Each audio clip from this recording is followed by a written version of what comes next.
Peace family, it's your boy Segun Starchild, aka Fighting Hawk, Chief of the Sky, live and direct from Black Egyptians. Today's subject is the science of polygyny. Now, polygyny is one of them subjects that's been around for a while. It's kind of controversial, people talking about it here and there. But it's something that we as a people, we as black people, black Africans, we really need to sit down and deal with the subject from 0 to 100. We need to sit down and deal with it. Now, me as a light worker, as a one path soul, as an Aries, I have the wisdom and the vision to bring the world to a new higher place, to a new higher frequency. So bear with me when I make these videos for you. I've got a few videos coming up, but this will be the first. What I really want to do now is really take a step back and look at polygyny from a scientific point of view, just to kind of eliminate any doubt as to whether it's something that we should or shouldn't be doing from a scientific point of view. And then we can go into the nitty-gritty, the ins and outs, the social aspects of it. But we really need to sit back and take a step back and look at the science behind it and then go forward from there. So with that being said, we're going to be looking at things like hormones, attraction, tests that have been done on men to study their cheating and monogamous or polygamous habits. We're going to really delve into that. So with that being said, the first thing I'm going to look at is the science of attraction. And I'm going to start with a quote from the Holy Tablets. Now that right there is a book. It's a holy book, a holy scripture from the Nuwapian people. So I'm going to go ahead and read that out to you. So the Holy Tablets, chapter 10, verse 1. Chapter 10, tablet 1, verse 95, says this: female living beings have been the most dangerous amongst all the creatures of the planet Earth. Her beauty and attractiveness allured male living beings, and it blinds selfish male living beings to higher, nobler things, and inclines him to forget me, Aliyun El, also known as the Most High. Again, I'll just say part of that again. Female living beings have been the most dangerous amongst all of the creatures of the planet Earth. Her beauty and attractiveness allured male living beings. That right there saying, you know what it's saying. Females are dangerous. Makes you think of that Michael Jackson song, right? It is what it is.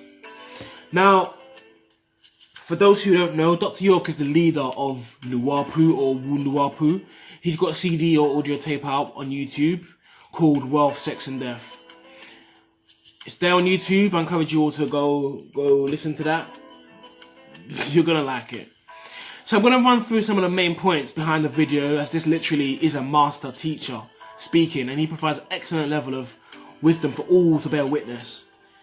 So Wealth, Sex and Death, or his videos generally, it's done in a format of Q&A, question and answer class. So you have him there, spitting truth, spitting knowledge, people are asking him questions about this, that and whatever. This was a particular situation where people were asking about polygyny. So, wealth, sex and death. These are the three principles of existence. Everything in one way, shape or fashion falls under these three principles.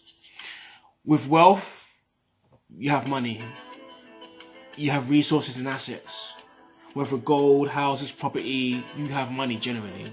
Sex, you have fun, you procreate, you give life. Death, in a higher sense, it's a transition of life from one form to another. So we know in science that energy cannot be destroyed, only move from one form to another. So that's important to know. It's not the end of something, but rather a transition from one form of life to another form of life. So these forces, wealth, sex and death, we're controlled by these forces. We will never be able to control them, because that's part of who we are. It's that animalistic tendency to mate and get freaky with another person. We need to aspire. If you're not aspiring for better things, a better job, a nice house, a car, a family, then you're dead. As a human, it's so that we can never be satisfied. Even if you look at the soulmate thing, soulmates are known to be looking through each other for the whole of their life. So that's an important point to think about. Now, as you aspire to live better, to get more wealth and to get more sex before you DIE,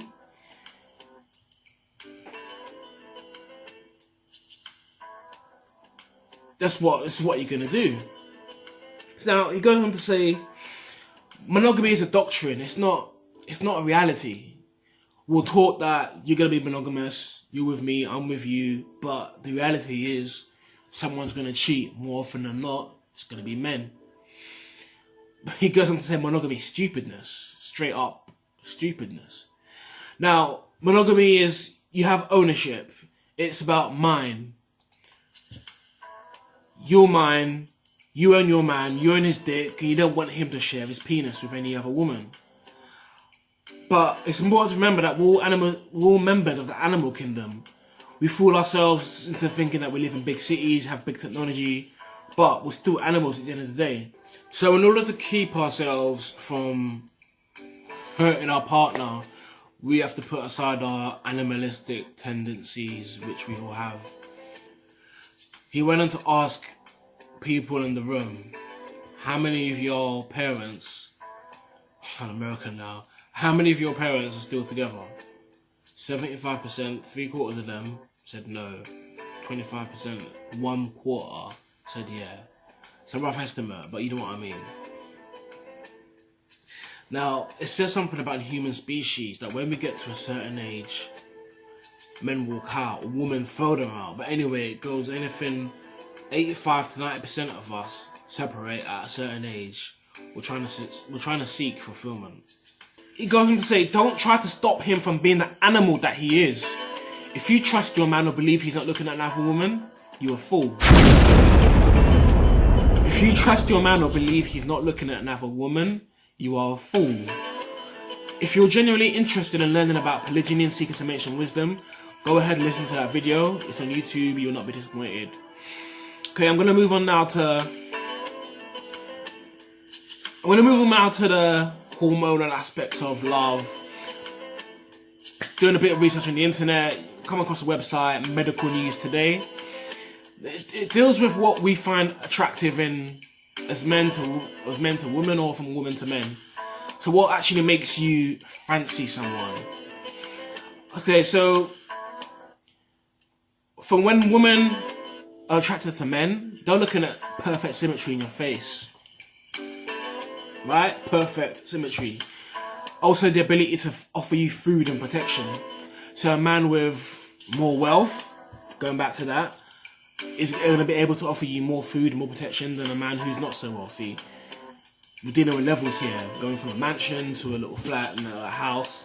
There's levels here. Now, men prefer women with an hourglass figure. So we're looking at small waist, big bum. Specifically, it's a mathematical ratio now of 0.7, which is from your waist divided to your hip. It's gone down that deep where it's actually 0.7. So that's something to actually think about. Now, we're attracted to people who look like us. So even though it's a male to female relationship, which hopefully it will be, you're going to see someone who looks like you, from a man to a woman. So that's important when you think about it from a interracial point of view, but we're not even going to go there for now. Second thing is, you're attracted to people who look like your mum and dad, because obviously they raised you, and if someone looks like your mum, if you're a guy, then you're going to see your mum in that partner, and hence if you're a female, you're going to see a guy that looks like a dad, you're going to be attracted to that partner because they raised you. So that's something to bear in mind. Now, we fall in love in 3 different stages, and each one involves a different set of chemicals. So we're looking at things like dopamine, serotonin, adrenaline, oxytocin, and vasopressin. Now, there's actually 3 stages of love, right? 1 is lust, 2 is attraction, 3 is attachment. Yeah? Each different stage, you got different hormones coming into play. So for lust, you got testosterone and estrogen. Just basic, raw, you know what I mean? Second one is attraction, you got dopamine, serotonin, adrenaline. And the third is attachment. You're dealing with oxytocin and vasopressin. Now, the Journal of National Cancer Institute, they reported that black males produce significantly more testosterone than white males. And testosterone is linked to libido, sex drive, and infidelity, cheating. Testosterone and estrogen, like I said, are the principal hormones responsible for sex drive in men and women respectively. It's that raw, physical, animalistic thing going on, yeah? So, historically, the more successful a man is, the higher his libido. Because, why? It stimulates his testosterone levels, which means he wants and needs more sex. Estrogen, on the other hand now, is what allows women to grow boobs and a bigger bum than men. Women with low estrogen levels actually have a lower sex drive. Even men also have estrogen because we produce it from our adrenal glands. And even with lower levels of that, we actually have lower sex drive and man boobs and all that kind of shit. Okay? So the next one I'm going to deal with is oxytocin in the attachment form. Now, oxytocin is also described as the love hormone. It's the cuddle chemical. It affects behaviour and aids in love and female reproduction. It's a hormone made in the brain, and it's secreted and transported by the pituitary gland located at the base of your brain. It's called the great facilitator of life, and it's even prescribed by pharmacies. Now, oxytocin is released during sex to aid reproductive function. It has high levels of the love hormone, which has been observed in couples in the first 6 months of the relationship. So look, if you're with a girl, if you're with a guy, the first 6 months, it's always, it's always that raw feeling of, I want you, you want me, you know what I mean? Because you have high levels of oxytocin. It's one of the important ingredients in the cocktail of love, which I described earlier. And what it does is it activates men's reward centers of the brain, and it makes some men have greater feelings of attraction towards other men, other women, to their partner, rather than other women. So it increases the romantic attachment and empathy towards your sexual partner. Dopamine now, on the other hand, in the attraction phase, it's a chemical that stimulates desire and reward by triggering an intense rush of pleasure. It has the same effect on the brain as taking cocaine. Yeah? Now, there's a video called The Man Plan, and what they did is they found fundamental differences between monogamous and non-monogamous men. Now, if you look into any kind of literature in the animal kingdom, you'll see that less than 3% of animals are monogamous. Now, they did a study to test the activation of dopamine, this reward mechanism in the brain. They put 2 groups of men in the brain scanner, fMRI brain imaging scan, right? And it showed them 3 different pictures. One was neutral, there's nothing really going on. Sexual, obviously sexual, and romantic scenes. And they measured the amount of brain activation with each one, in terms of how the brain lighted up in regions of the brain that have dopamine. Now, what the results showed was that the brain lit up in both groups of men when presented with sexual images compared to the neutral scenes. However, in the romantic scenes, the monogamous men showed brain activation and the non-monogamous men did not. So in other words, non-monogamous men are more likely to experience reward or pleasure from sexual encounters, being with different women, than romantic ones. And non-monogamous men feel rewards from experiencing these romantic and sexual situations. Our brains are lighting up with dopamine to mean that they're being activated. In this same study, they found 92% of the men who cheated said it wasn't about sex. Some men cheat to test the waters, see if they still got it. If you've been with a girl for 4, 5, however long years, you might be at the game, you want to see if you still got it. Go out with boys, what it is. And they want to see if other women find you attractive. So I'm going to talk to you now about what we call a DRD4 gene. Scientists have found this gene, DRD4. It's what you call a thrill-seeking gene that's responsible for reckless behaviour. So we're dealing with shit like one-night stands, getting a tattoo on a night out, doing crazy shit basically. Now, people with this gene are more likely to have a history of uncommitted sex, including one-night stands and acts of infidelity. It's also responsible for alcohol, gambling, addictions. It can actually influence your brain's chemistry and subsequently an individual's behaviour. So what you have is a desire to cheat or sleep around that's originating from the brain's pleasure and reward centre, where you have a rush of dopamine motivating you to go and do those things. Now, everyone actually has this gene, but some people have more. And the alleles, which is the part of the gene's DNA sequence responsible for different traits such as eye colour or curly hair, are longer, so they're more prone to thrill seeking. They also talk about risk taking. Now, with risk taking, that's linked to creativity, with entrepreneurship and wanting to push the boundaries.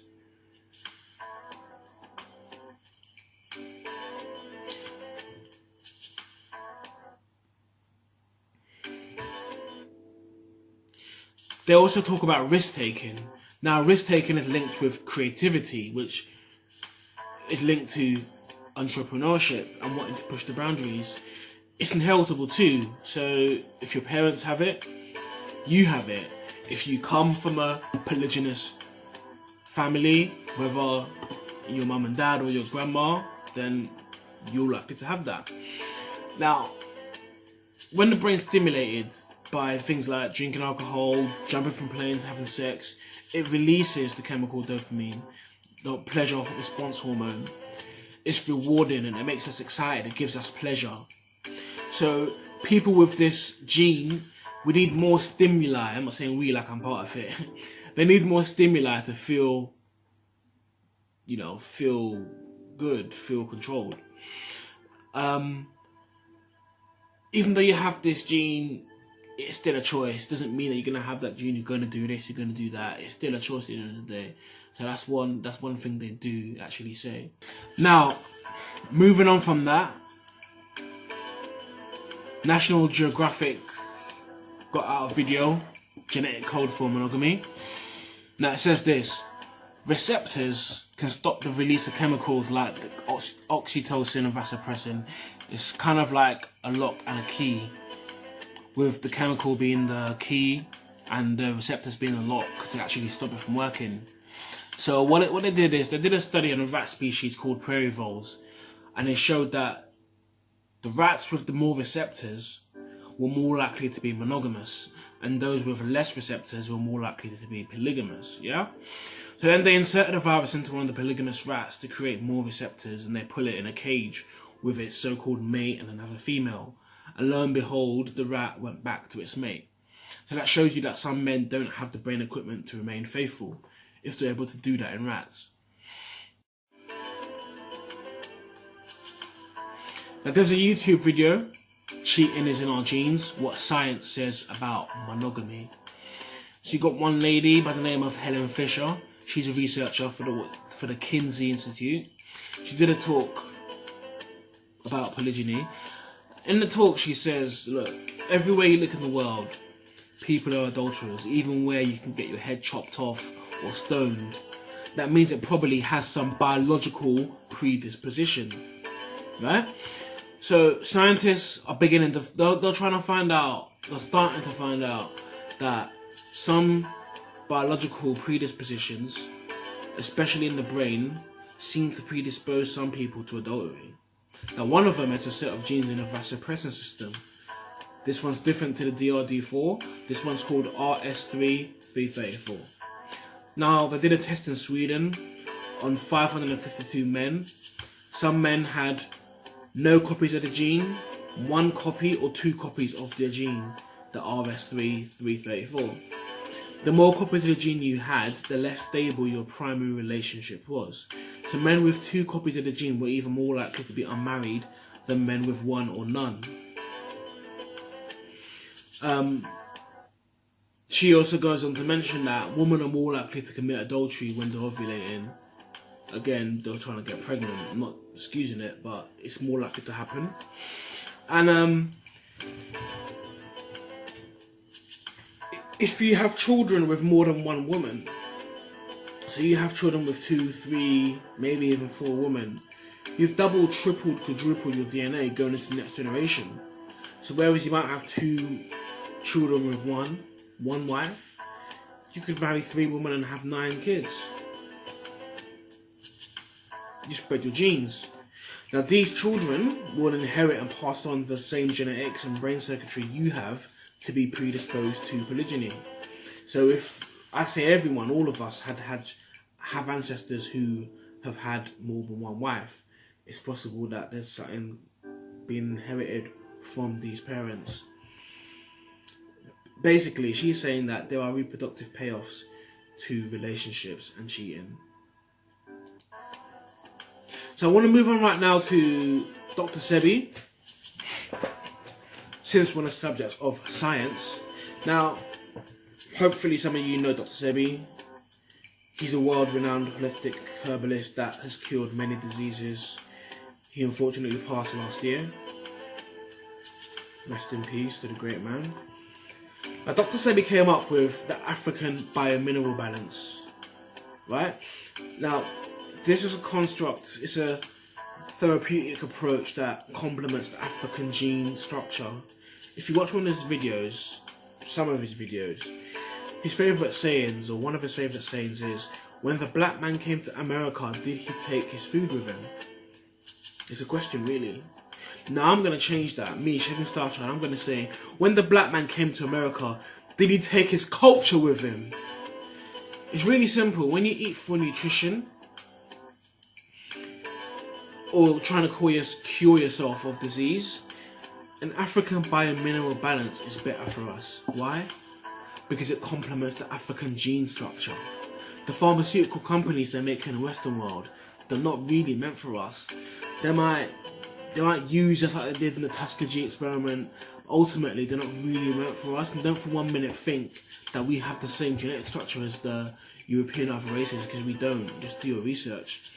So the same way we have Dr. Sebi making use of the African biomineral balance, we can mirror or extrapolate that, which is it's a concept, it's a formula, which is actually in other areas of our life. So with Dr. Sebi making use of the African biomineral balance, we can mirror or extrapolate that and use it in other areas of our life. One of them is in love and relationships, hence polygyny. So staying with that notion, I'm going to read that little thing from a writer by the name of Patricia Dixon Spear. She had this to say: our fixation on Western paradigms and the values that stem from them, such as exclusive monogamy, is why African Caribbean relationships are plagued with hostility and conflict. Our families are in disarray, our communities are falling apart. We must free ourselves from dependency on these ideas and ways of being that clearly are not working for us. Yeah?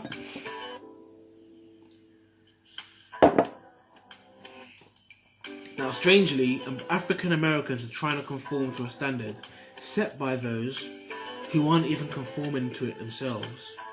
While our social circumstances clearly indicate there's a need for other options, we as Africans can turn to Africa for social structures that are more natural for us and more conducive for our social reality. That right there is gospel. Gonna move on right now to a book. It's a book called The Ultimate Frontier.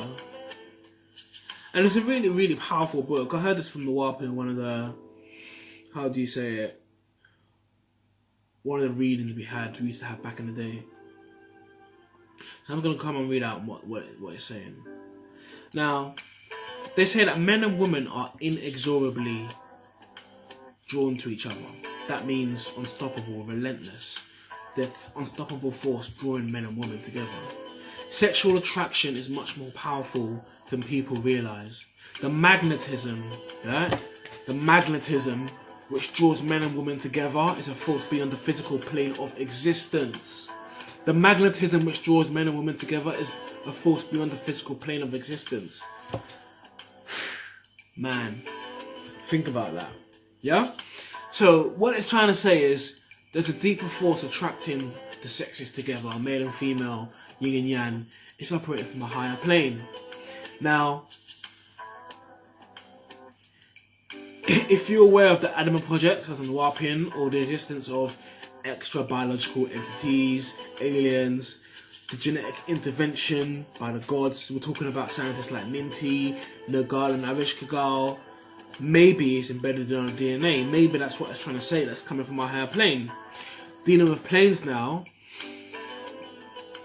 any kind of study will show you there's different planes, right? So, in the Ultimate Frontier, they say there's 7 planes of existence in the universe. They list it as the physical plane, the etheric plane, the light plane, the mental, the angelic plane, the archangelic, and the celestial. In the Wapu, they also say there's 7 planes of existence.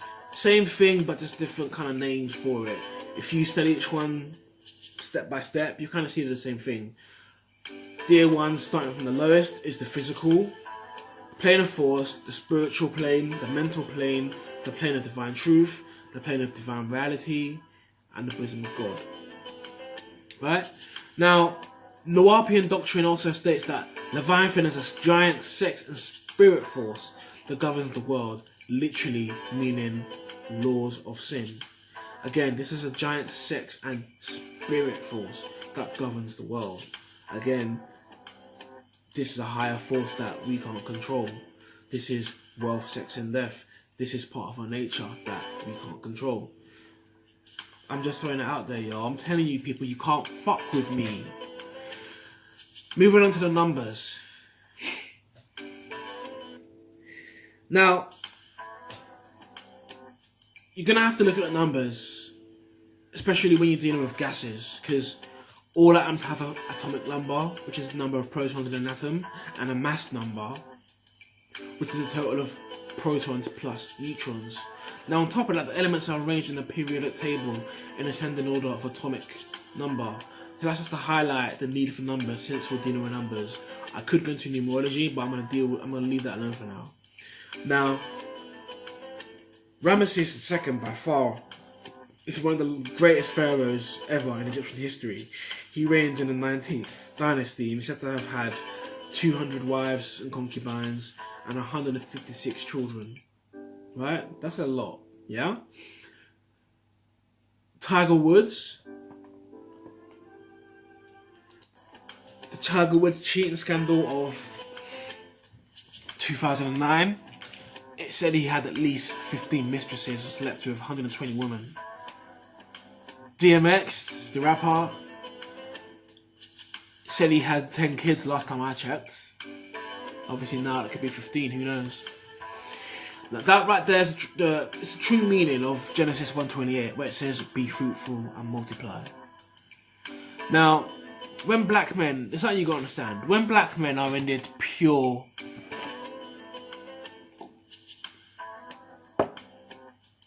I'll turn this off real quick.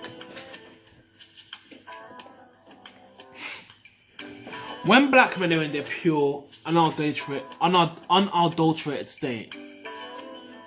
When black men are in their pure,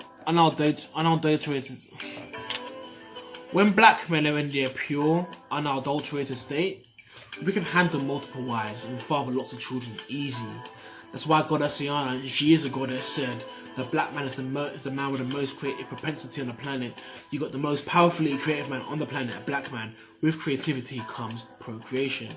That right there is fucking scripture. I told you people, you can't fuck with me. Gene flow. Gene flow is a movement of genes from one population to another. Right? So I'm Nigerian. I can get with a West African girl from Nigeria and Ghana, Sierra Leone. If I get with a woman from Brazil or from even Southern Africa, where Nigerians aren't known to have reportedly mixed in with women from Southern Africa so much, from Zimbabwe and whatnot, That's gene flow, basically the movement of one gene from one population to another, right? Now, gene flow is important. Why? Because black people are genetically stronger than white people. It's not to be racist, it's science. It's just science, people. Why is this? Cornell University, scientists from there, they tested the genes of 20 white Americans and 15 African Americans. They found that the Europeans had a lot more harmful mutations than the black people. The white people have gone through 2 population bottlenecks. And that right there, that's when your numbers are next to nothing. So, in their words, the first population bottleneck, there were only a few dozen survivors who left Africa between 50 to 100,000 years ago. Then another population bottleneck around 30,000 years ago, when the population was again reduced to relatively few in number. This doubly diluted genetic diversity allows bad mutations to build up in the European population, something that we as Africans have had more success in weeding out. Now, on that note, according to Atlanta Black Star, these harmful mutations have continued to build up and continue to plague European bloodlines. Now, this is my words now. Why?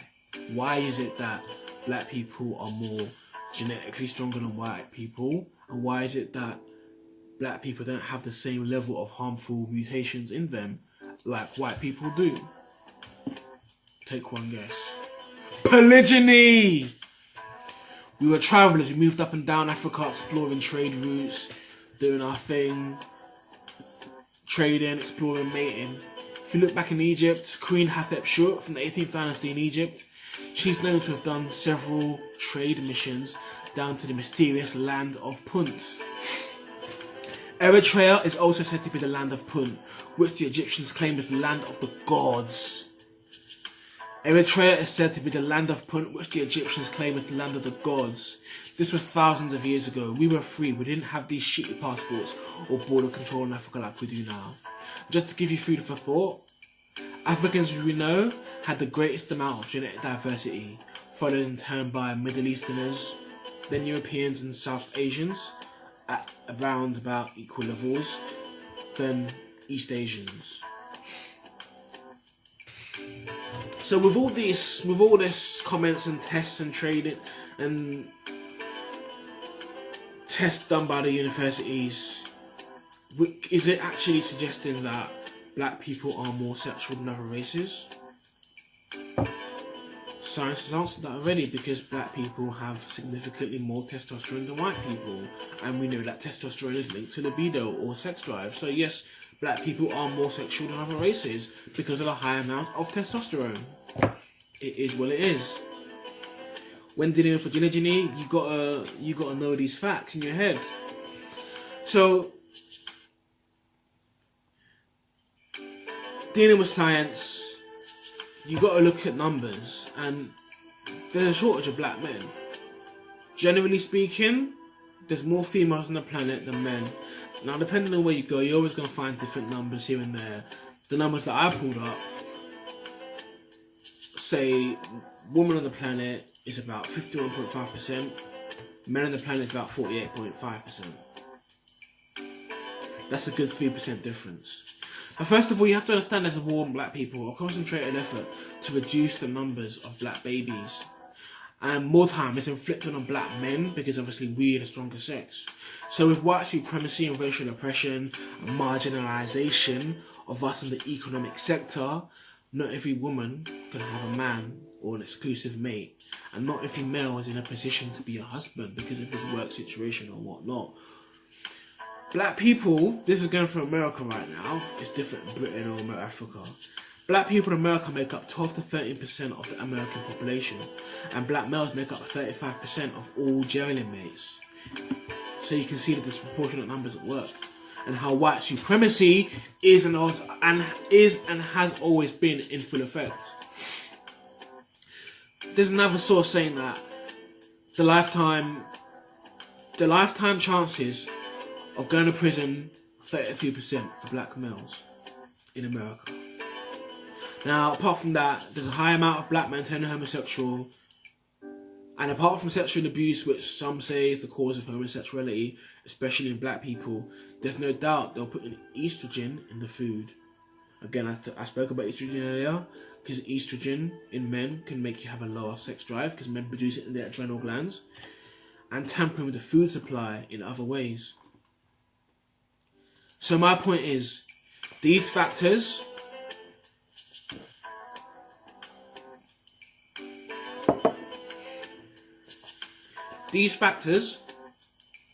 already coupled with the lower level of black men.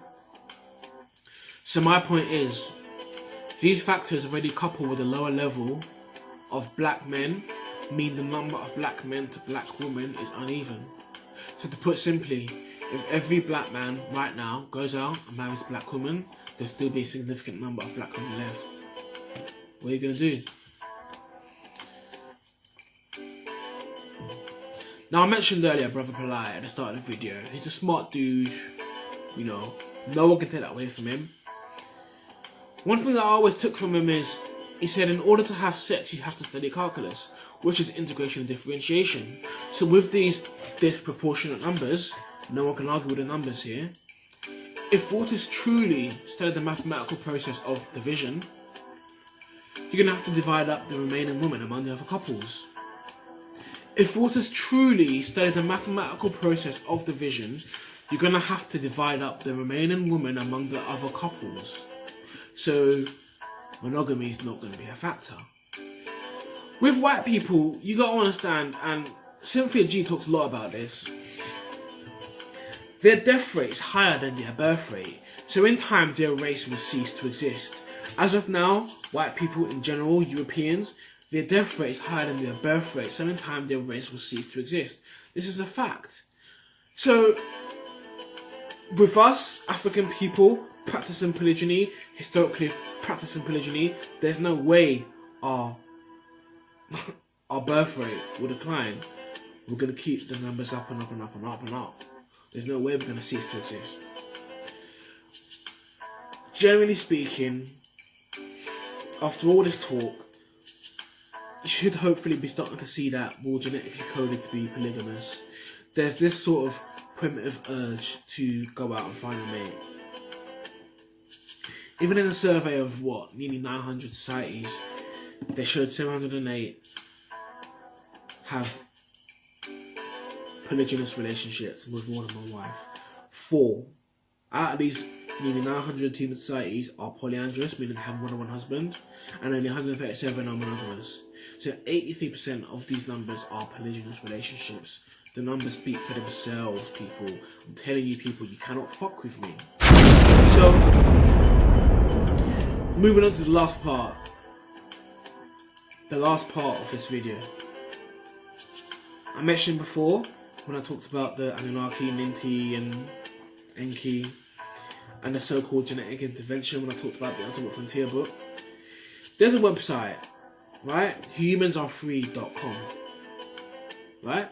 And it says this on the website, and you can check it out yourself. I'll provide a link in the description. After being removed from his position by his brother Enlil, Ea, otherwise known as Enki, experimented with the sexual response of his creations by cranking up their libidos, which is why the average person thinks about sex every 10 minutes. This was done in order to rebel against Enlil's hierarchy. Right? In the Holy Tablets, chapter 1, tablet 14, verse 12, the Anunnaki Nudimud, also known as Enki, the one appointed by Il-Elo for the breeding from the Anunnaki Ninti, daughter of Anu.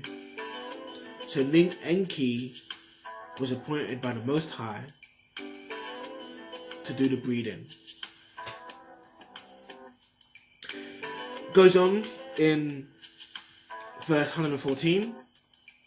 The cloning was done by the Anunnaki, Elohim, Enki and Ninti, who were the scientists.